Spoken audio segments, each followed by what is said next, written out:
Get out of that seat. Now! You're making the other passengers uncomfortable. The words rang out loud and clear, echoing off the polished cabin walls of Mesa Airlines Flight 227. The voice belonged to Catherine Ward, the lead flight attendant. Crisp uniform, perfect posture, and a tone that didn't leave room for discussion. Her eyes were fixed on a single passenger, an 11-year-old black boy sitting quietly in seat 2A. He wasn't doing anything wrong. He wasn't loud, messy, or even confused. He was simply sitting, back straight, hands folded in his lap, looking out the window as other passengers boarded. But to Catherine, that was reason enough. Before we get into this powerful story, where are you watching from? Drop a comment below. And while you're here, don't forget to subscribe to the channel and give this video a like. Stories like this deserve to be heard. Now back to the story. The boy's name was Malik Johnson, 11 years old. Button-down shirt, navy sweater, dark gray slacks, and polished black shoes, not a wrinkle on him. His backpack, leather, monogrammed, was neatly tucked beneath his seat. Malik had flown dozens of times before, but this was his first time flying alone. He had a first-class ticket in his hand, purchased by his father, David Johnson, the CEO and founder of Johnson Aerotech, a major consulting partner for Mesa Airlines. But Malik never mentioned that. He didn't need to. All he had to say, calmly, was, "This seat is mine. I'm not asking. I'm stating a fact." Catherine blinked, startled for a moment by the boy's composure. "Sweetie," she said in a voice laced with fake concern, "this is first class. You must be confused." Her smile didn't reach her eyes. She stood there, blocking the aisle, with an air of authority that said, "I'm right, and you just don't know it yet." Malik didn't flinch. He reached into his jacket and pulled out the boarding pass. He held it up, steady and clear. "Mesa Airlines, Flight 227, Seat 2A. Would you like to scan it again?" Catherine didn't take the ticket. Instead, she crossed her arms.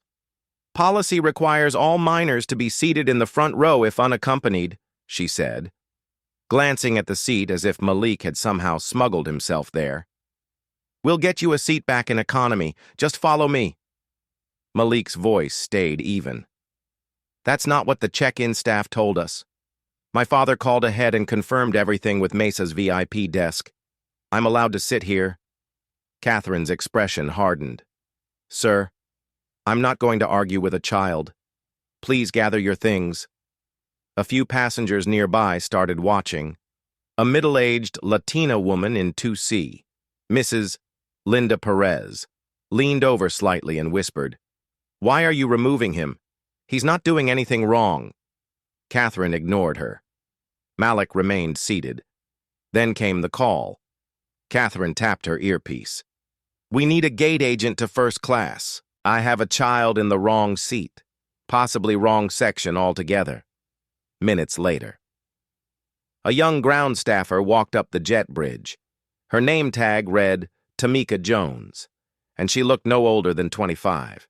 She paused when she saw Malik and instantly recognized him. Her eyes widened just slightly, but her face stayed composed. "Let me scan the boarding pass, ma'am," she said. Malik handed it to her without a word. She scanned it, confirmed. "Seat 2A, Mesa Airlines priority." Tamika nodded. "He's in the correct seat." Catherine's lips tightened. "Still, unaccompanied minors don't usually sit in first." Tamika cut her off gently. "His record has a special clearance note from Executive Operations. It's already been approved." Mrs. Perez spoke again, louder this time. "So why was he being moved?" Silence. Just then, a tall man in a business suit entered from the main boarding door. Jason Miller, the first officer. "What's going on here?" he asked. Glancing from Malik to Catherine, she gave him a quick rundown. Framing the issue as a misunderstanding, Jason looked down at Malik, then at Tamika, then, coldly, he said, Let's just move him to coach. We don't want disruptions before takeoff. Tamika looked stunned. Sir, he's cleared. Jason raised a hand. We'll deal with it later. For now, just get him up. Malik didn't cry. He didn't shout. He stood up slowly, picked up his backpack, and looked at the seat one last time. Then he turned to Catherine and said softly, I hope you realize what you just did. And with that, he walked out of first class, escorted, not by kindness, but by policy, twisted by prejudice. They sat him near the rear of the plane, next to the emergency exit, a spot normally reserved for adults. He didn't argue. He just sat down, back straight again, eyes on the seatbelt sign above. A man across the aisle stared at him. A younger couple whispered, but Malik didn't look at them. He pulled out his phone, opened it, pressed one contact. It rang once, then twice. Then he spoke. Dad, it's happening again.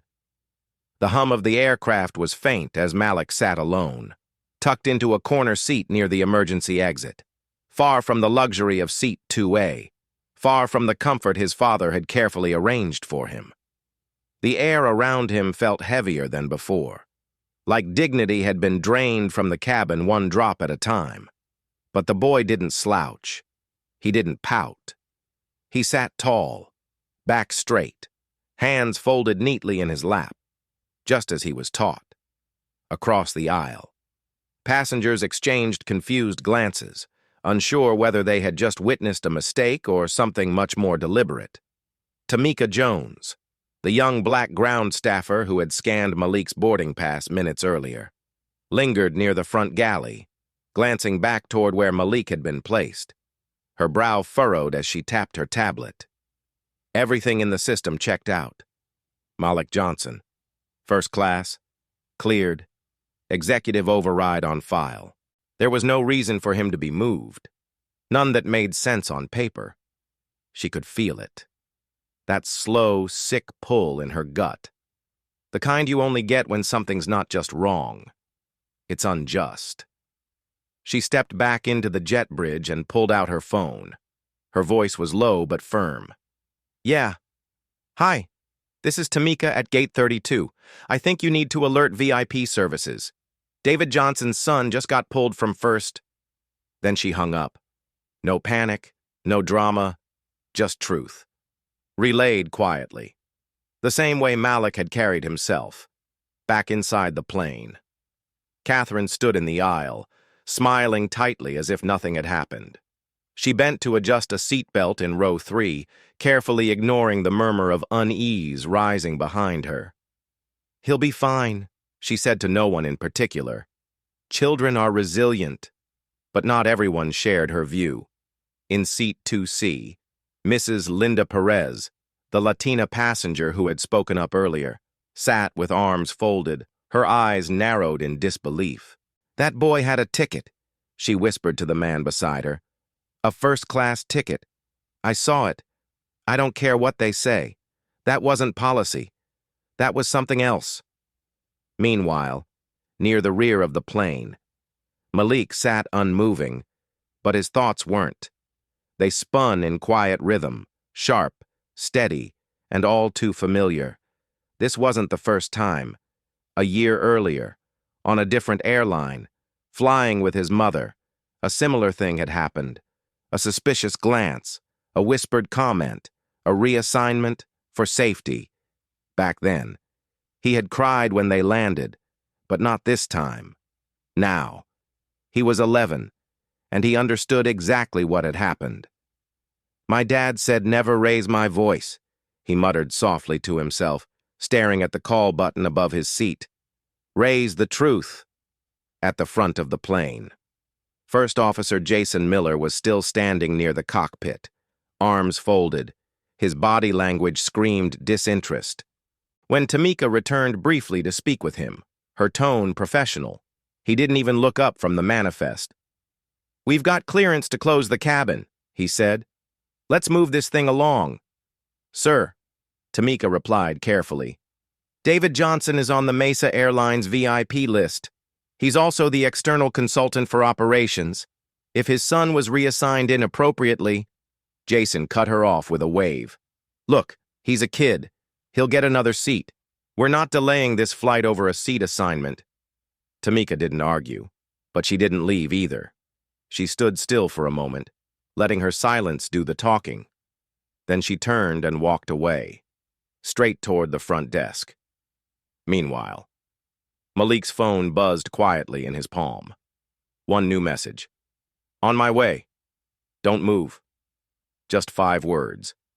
But they carried the weight of calm thunder. Malik didn't smile, but his eyes, for the first time since he sat down, blinked a little slower. In the first-class cabin, George Whitmore, a well-dressed white man in his 60s, looked up from his newspaper. He'd been quiet this whole time, watching, absorbing. His father had taught him how to do that, and in his years of flying, he'd seen all kinds of travelers in first class. But this was the first time he'd seen a child so neatly dressed and composed be removed without cause. He didn't say anything yet, but something inside him shifted, a memory of being on the wrong side of silence too many times. Bias, he thought to himself, isn't always loud. Near the jet bridge entrance, a commotion began to stir. The glass doors parted, and in stepped a tall man in a charcoal gray suit. No tie, just crisp lines and an ID badge clipped to his blazer. David Johnson, CEO of Johnson Aerotech. But here, he wasn't just the head of a billion-dollar company. He was a father, and his son had called. Tamika spotted him first and moved quickly. "Mr. Johnson," she said quietly, "your son's boarding pass was valid. We scanned it. He was in 2A. I don't know why they moved him." David nodded once. "You did your job. Thank you." His voice was calm, controlled, but there was no mistaking the steel underneath. Without waiting for permission, he walked past the check-in counter and onto the jet bridge. 2 executives from Mesa's client relations department followed, trying to catch up. "Sir, we're handling the situation." "You weren't there," David said. "Now you will be." Back inside the cabin, Malik glanced up from his seat and saw the familiar figure appear at the front door. His posture didn't change, but something in his chest settled. His father had arrived, not with shouting, not with lawyers, just presence. And with that, the story was no longer just about one boy and one seat. It was about something far greater, something that was about to shift the balance of silence and accountability in the air. The engines of Mesa Airlines Flight 227 hadn't even powered up, but something deeper had already taken off. A shift in energy, quiet but powerful. That pulsed through the cabin like a low-pressure system before a storm. Malik sat alone in the rear section, tucked by the emergency exit, far from the wide leather seats, warm towels, and sparkling drinks of first class. He didn't fidget. He didn't lean against the window. He just sat there, straight-backed, still, quiet. From the outside, you might have mistaken him for calm, but inside, it wasn't peace. It was processing, the kind of silence that grows when dignity is dented, but pride won't let it break. His phone sat face down on his lap, David's last message still glowing through the glass. "On my way. Don't move." Malik hadn't replied. He didn't need to. He knew his father understood the weight of silence, the kind that speaks louder than anything shouted across a terminal. The cabin crew moved past him like he didn't exist. Catherine stood at the front galley, chatting with another attendant and chuckling softly about a passenger who had asked for sparkling water with lime instead of lemon, as if nothing had happened, as if the displacement of a child, a paying first-class passenger, was a footnote, not a fault. 1 row back, a toddler cried over a dropped toy. Someone rang the call button for another blanket. Life moved forward, but Malik remained anchored in that quiet corner. Not as a child pouting, but as a person remembering, and memory, for Malik, wasn't a distant fog. It was vivid. Last year, Chicago to Miami. He was with his mom, Dr. Malik Johnson, a surgeon, flying to visit his grandmother. They were dressed nicely, both of them, matching carry-ons, reserved seats. She had booked them in Comfort Plus, but the gate agent surprised them with an upgrade. 2 seats in first class, no extra charge. A thank you, he had said, for flying often. They were thrilled, but 30 minutes into boarding, a different flight attendant approached, looked at his mother, and asked, "Are you sure these are your seats?" That was the exact phrasing. "Are you sure?" Like she couldn't possibly be right. Alicia had shown the passes, smiled politely, but the woman pressed, suggested they had made a mistake. Another attendant joined her. It took 5 minutes, 2 scans, and 1 apology before they were allowed to remain seated. But something in his mom dimmed that day, and after they landed, she told him, quietly, in the back of the taxi, "Next time, we book under your father's account." And Malik remembered thinking, why should that matter? He never got an answer. But now, sitting alone in the rear cabin, he felt the sting return, not the exact wound, but the scar being poked at again. Malik looked down at his shoes, still shined, still tied tight. He hadn't moved. He hadn't cried. He hadn't even breathed heavily.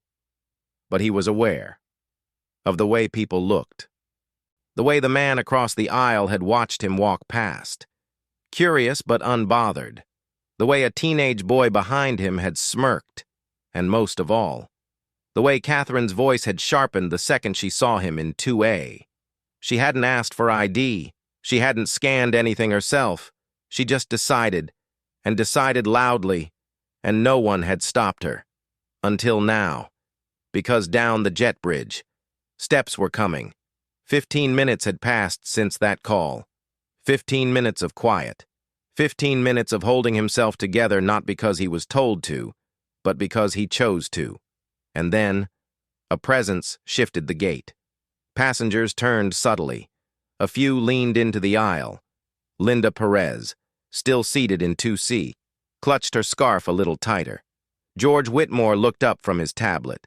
At first, it was just a tall silhouette, a man in a dark, perfectly tailored suit, but not flashy. No watch, no tie, just a crisp white shirt open at the collar, and a Mesa Airlines executive badge clipped to his lapel. David Johnson, CEO of Johnson Aerotech, and the very man Mesa Airlines had hired to consult on their new passenger inclusion protocols. Irony, as it turned out, had just walked through their own front door. David didn't stride. He didn't storm. He walked with purpose, with stillness, the kind that makes people sit straighter without knowing why. Catherine caught a glimpse of him as he stepped into the first-class cabin. Her voice caught in her throat. "Sir, you can't." He simply raised a hand, then reached into his inside pocket, calmly removed a laminated ID card, and held it out. "David Johnson, Mesa Airlines partner, Executive Operations Access. I need to see the crew. Now." There was no yelling, no tension in his face, but something about the stillness in his eyes said everything. Catherine's jaw tightened. "We didn't know he was—" David cut her off with a slow blink. "You didn't know who his father was, but you knew what he looked like. And that was enough for you." Captain Reynolds, the pilot, stepped out of the cockpit. He was a composed man in his early 50s, experienced and rarely shaken. "Mr. Johnson," he said cautiously, "I wasn't informed." "I'm not here for apologies," David replied, his tone never rising. "I'm here for my son, and for the truth."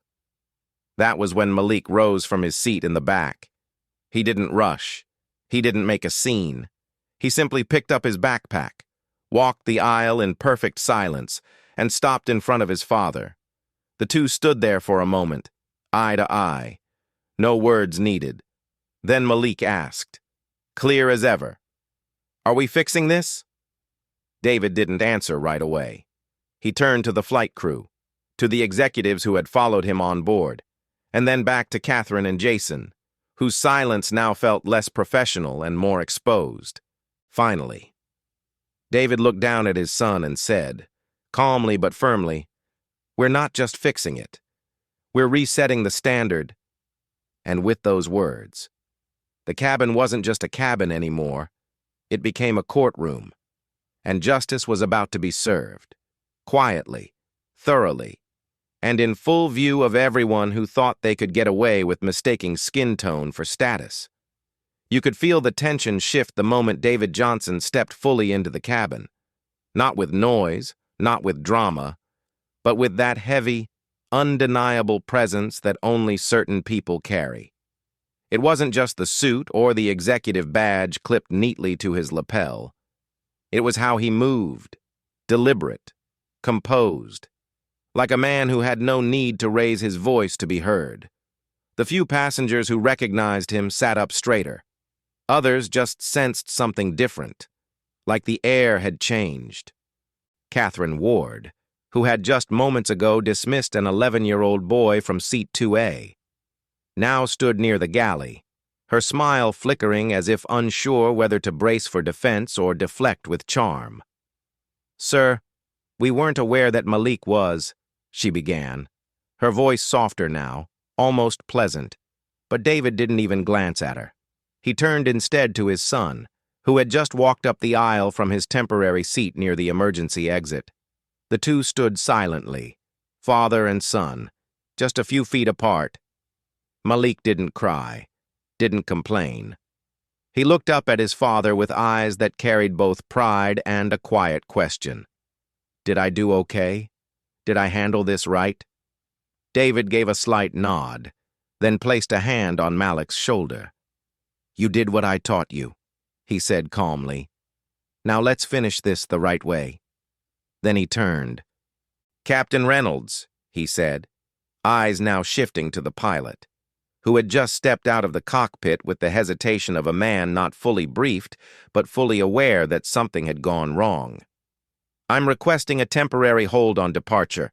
This flight will not push back until we've addressed a very serious incident involving a first-class seat reassignment and potential discrimination."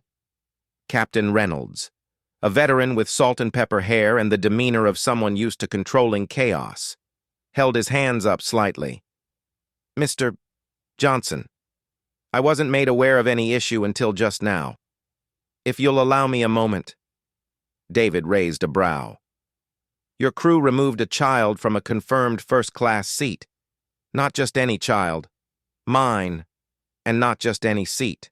A paid, confirmed, pre-cleared seat, arranged through your own VIP operations department. You didn't need to know he was my son, but someone should have stopped it the second it was questioned. Instead, it was escalated, publicly and without cause." Jason Miller, the first officer, who had been leaning against the cockpit doorframe, stepped forward now. "Sir, if I may—" "You may not," David interrupted, still composed but firm. "You were the one who told the gate agent, and I quote, 'Just move the kid. I have it on video.'" Jason's mouth opened slightly, as if to form an excuse, but no words came. Catherine stepped in again, trying to soften the moment. "Mr. Johnson, we followed standard protocol. When a child is traveling alone—" "Don't," David said quietly. "Don't hide behind policy. This wasn't about procedure. This was about perception. You saw a black child in first class and assumed he didn't belong. That wasn't a policy failure. That was a personal judgment call, and it was wrong." Silence followed. Then, from behind David, came a voice. "I saw it too," said Linda Perez. Standing now in her seat at 2C, she looked around the cabin as if finally deciding enough was enough. That boy showed his ticket. Clearly, politely. She didn't even look at it, just called for backup, and none of us stopped it. We watched it happen. Catherine's face flushed, but she said nothing. Then, surprisingly, another voice joined in. George Whitmore, the older white gentleman in seat 1A who had been silent up to now. He set down his tablet, stood up slowly, and spoke with the calm tone of someone who had lived through decades of hindsight. I judged him, too, he admitted, eyes now on Malik. I looked up and saw a boy sitting alone in first class and thought, maybe he's in the wrong place. I didn't say it, but I thought it, and I was wrong. This isn't just about policy. This is about how we see people. David nodded slightly, acknowledging the honesty. Then he turned back to the crew. You have two choices, he said clearly. You can continue with this flight, after issuing a formal apology to my son and reinstating him to his rightful seat. Or, you can explain to your superiors, and to the public, why Mesa Airlines allowed implicit bias to override confirmed boarding rights. Jason's face was pale now. Catherine looked down at the floor. Neither moved. David turned to Tamika Jones, who had quietly re-entered the cabin at the rear. Tamika, he said, can you please escort Malik back to 2A? She smiled, just a little, and walked up the aisle. Of course, Mr. Johnson. Malik didn't wait for help. He stepped forward on his own, looked Catherine in the eyes, not with anger, but with that same quiet strength his father carried, and walked back to seat 2A like he'd never left it. A few passengers clapped, not many, but enough to make a point. As Malik sat down, David turned to the crew one last time. Bias doesn't always shout, he said. Sometimes it whispers behind a smile. Sometimes it hides inside a policy. But my son heard it, and so did I. Then he took a deep breath, looked at Captain Reynolds, and said with finality, this plane doesn't fly until the wrong people step off it. For a few moments, the cabin of Mesa Airlines Flight 227 felt like a courtroom suspended in air, even though the plane hadn't moved an inch from the gate. Outside, the tarmac shimmered under the July heat, but inside, it was something colder, tense, still. Every passenger now knew they had witnessed something larger than a seating error. This was a reckoning. David Johnson stood at the front of first class, not as a CEO flashing credentials, but as a father whose quiet resolve had shifted the room. His son, Malik, now seated again in 2A, didn't need protection. He needed truth, and his father was delivering it, word by measured word. Captain Reynolds cleared his throat, stepping forward. Mr. Johnson, I understand your concern, but may I suggest we de-escalate this with a formal report filed after takeoff? David turned to him, calm, sharp. No, we don't take off with this crew still responsible for that action. You want me to file paperwork later, while Catherine pours champagne up here and pretends nothing happened? I don't think so. Jason Miller, the first officer, stepped up, his voice low but defensive. It's not personal. We didn't mean any harm. David looked straight at him. That's the problem. You made it personal the second you saw his skin. And don't you dare confuse intent with impact. This isn't about whether you meant harm. It's about the harm you caused. Jason exhaled slowly, his composure cracking. I followed the lead flight attendant's judgment. She said it was a policy issue. No, David said. She said it was a policy issue, and you believed her without ever checking. That's not protocol. That's complicity. The silence that followed was broken not by an airline staffer, but by a passenger. Linda Perez, seated firmly in 2C, stood up again, her voice clear, proud. He's right. I saw everything. That boy was calm, respectful, prepared. He even asked her to rescan his boarding pass. Catherine never even looked. She just dismissed him. Her voice caught briefly, but she pushed through. And you all let her. I didn't speak loud enough when it mattered, but I'm speaking now. David nodded to her gently. Thank you. Then, to the crew, he added. She didn't know who Malik was, and that's the point. No child should have to carry a title, a last name, or a badge to be treated with basic human respect. At that moment, George Whitmore, the older white gentleman in 1A, stood up again, this time with more certainty in his voice. You know, he said, I've flown Mesa for over 20 years, seen the good, the bad. I've had champagne in this exact seat on Christmas morning, but I've also seen how fast people like that young man over there get judged, not by their behavior, but by their presence. He paused, turning toward Catherine and Jason.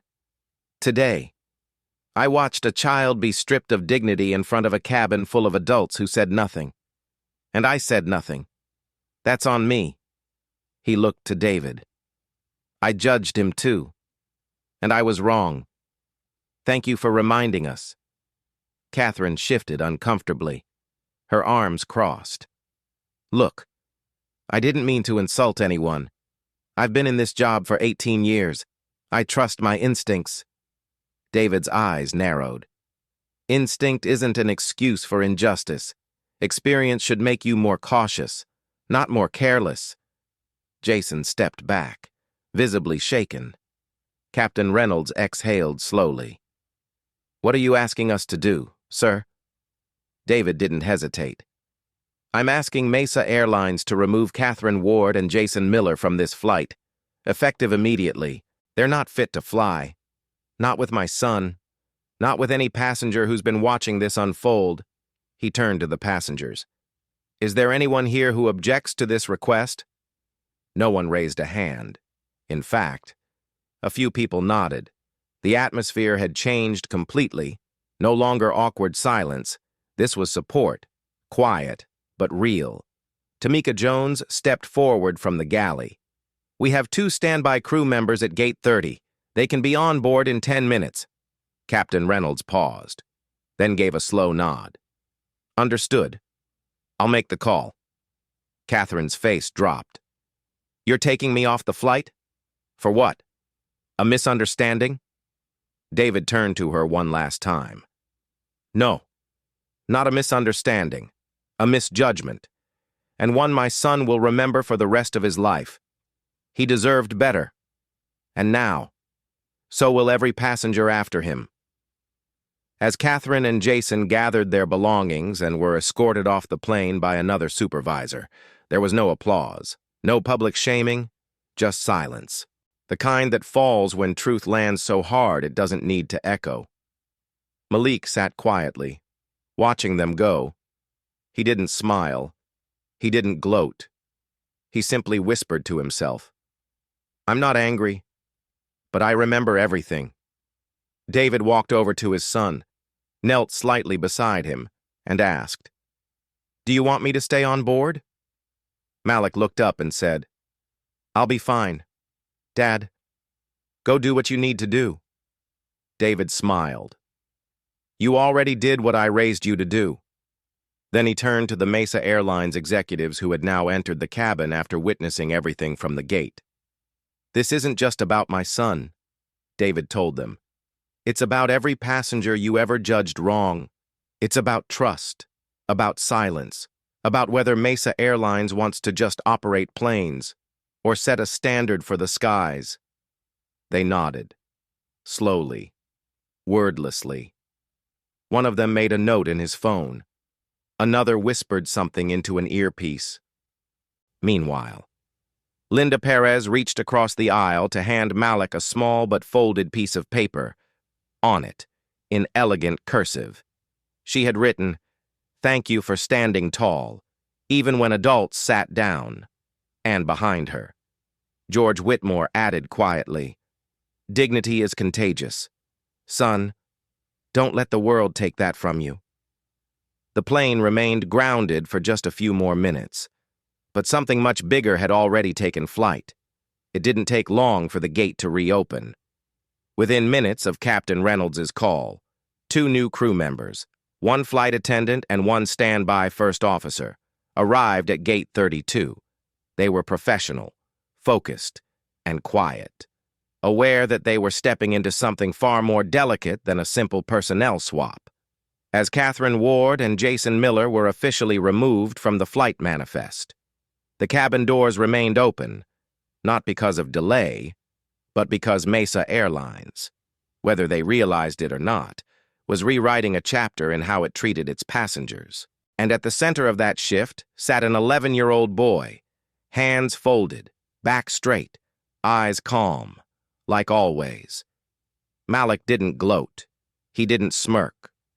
When the new flight attendant, a soft-spoken woman named Denise Myers, stepped into first class and approached him, she knelt slightly and said, "Mr. Malik, we're honored to have you back where you belong." Malik looked her in the eye and nodded. "Thank you, ma'am," he said gently. "I'm okay." Around him, passengers were quiet, not out of indifference, but out of reverence. They had seen something they'd never forget. Not a tantrum, not a viral moment, but dignity, practiced, persistent, and utterly real. David Johnson remained on board a few minutes longer. Standing near the front as the 2 new crew members settled in, he turned to the Mesa Airlines executives who had now fully entered the cabin, flanked by their own director of passenger operations. "This isn't the end of the conversation," David told them, still calm but firm. "When my son's dignity is dismissed like that, what does that say about your entire crew, about your system?" The operations director, a middle-aged man with glasses and a flushed face, nodded. "Mr. Johnson, we understand. We'll conduct a full review, and we're grateful you handled this with." David raised a hand slightly. "Don't thank me for doing what any father should do. Thank Malik for not losing his voice when yours failed him." Then, just before stepping off the plane, David turned and addressed the passengers, not with a speech, not with drama, but with a simple sentence. "We can't fly forward if we're still stuck in where we think people belong." And then he left. The cabin door hissing closed behind him. It wasn't the exit of a CEO. It was the quiet departure of a man who knew his work would begin once the wheels left the ground. Back in 2A. Malik sat with a cup of water and a small cookie the new flight attendant had brought. Not a bribe, not a performance, just kindness. Real kindness. Linda Perez leaned toward him from 2C and said softly, "If I had half your grace when I was your age, my life would have been very different." Malik gave a small smile. "My dad says grace isn't about letting things go. It's about carrying them right." Linda chuckled. "He raised you right."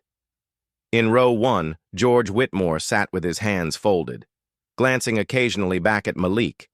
After a few minutes, he stood, turned around, and crouched down beside Malik's seat. "Can I say something?" he asked gently. Malik looked up. "Of course.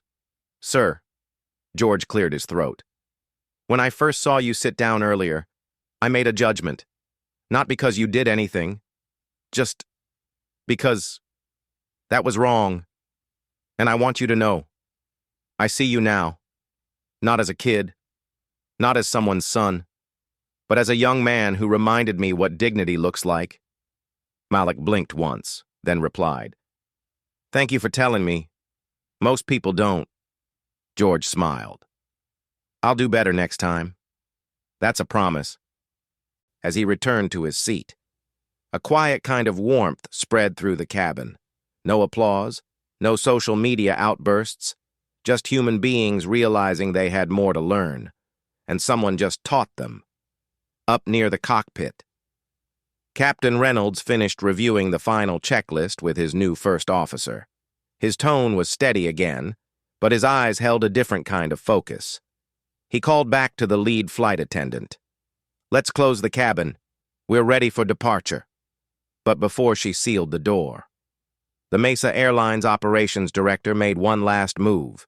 He leaned over to Linda Perez and whispered, "Would you be open to speaking with us after the flight? We're assembling a new passenger advisory group, and your voice clearly matters." Linda's eyebrows rose. "You want me involved?"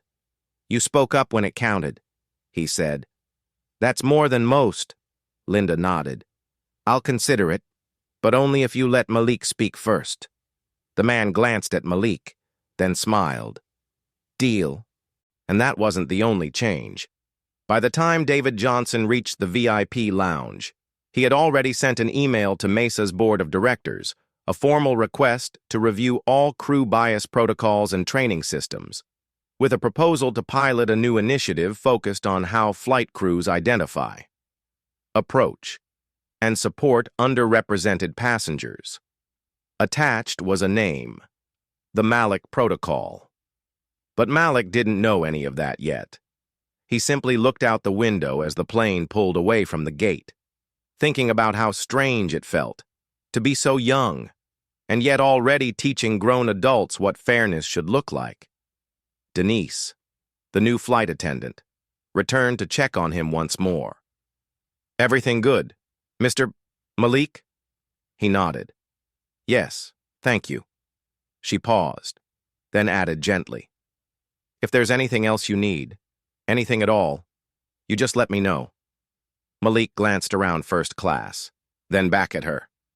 "I'm not angry," he said, "but I remember everything." Denise's eyes softened. "That's why you'll make change, not just noise." A moment later, the aircraft lifted into the sky, quiet, steady, like the boy seated in 2A, and for the first time that day, Malik closed his eyes, not in defeat, but in peace. 3 weeks later, Mesa Airlines held a press conference at its national headquarters in Dallas, Texas.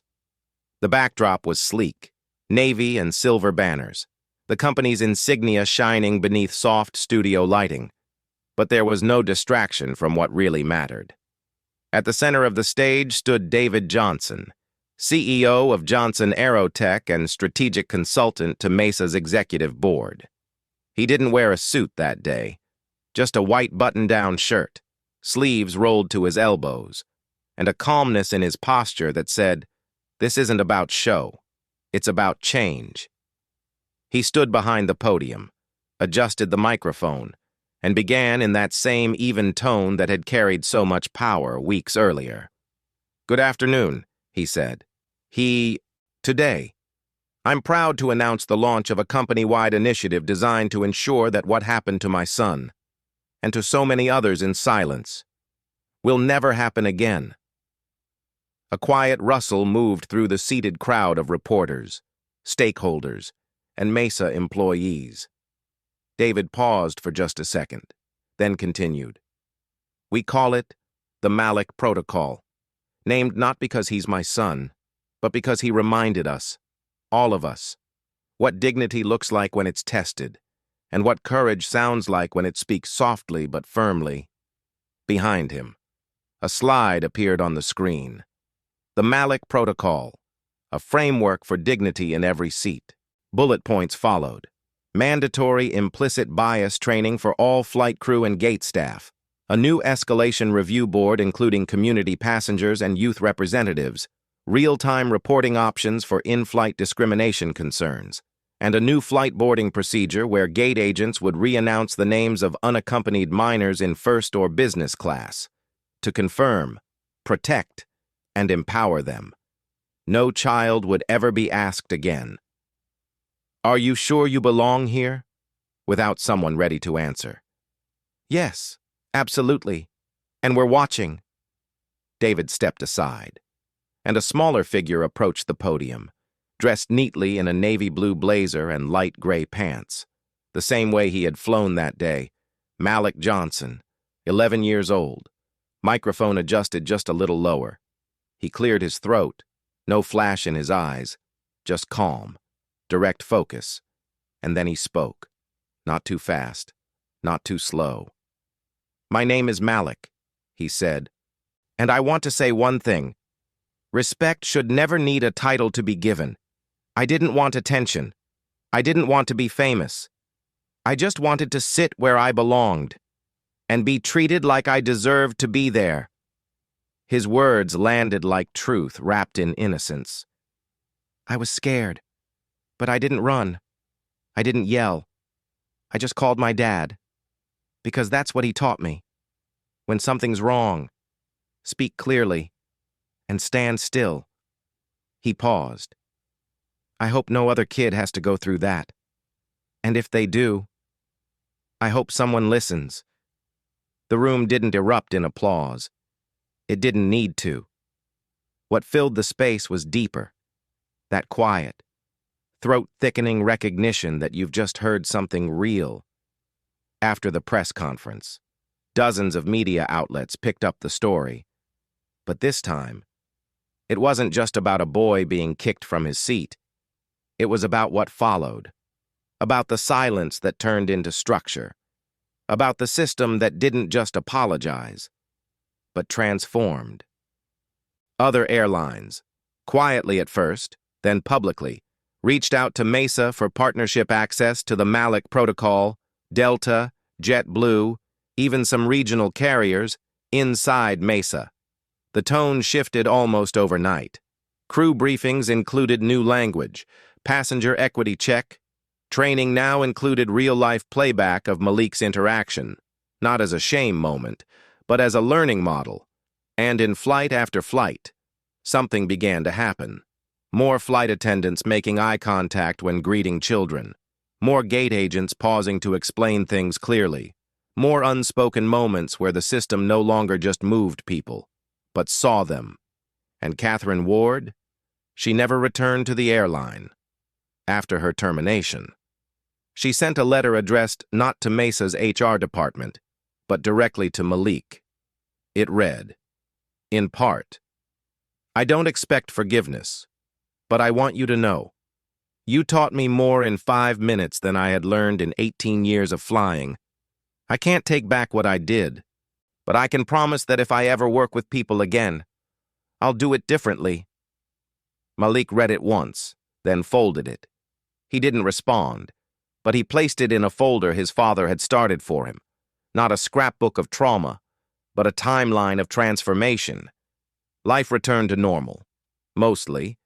Malik went back to school, played chess after class, attended a summer coding camp.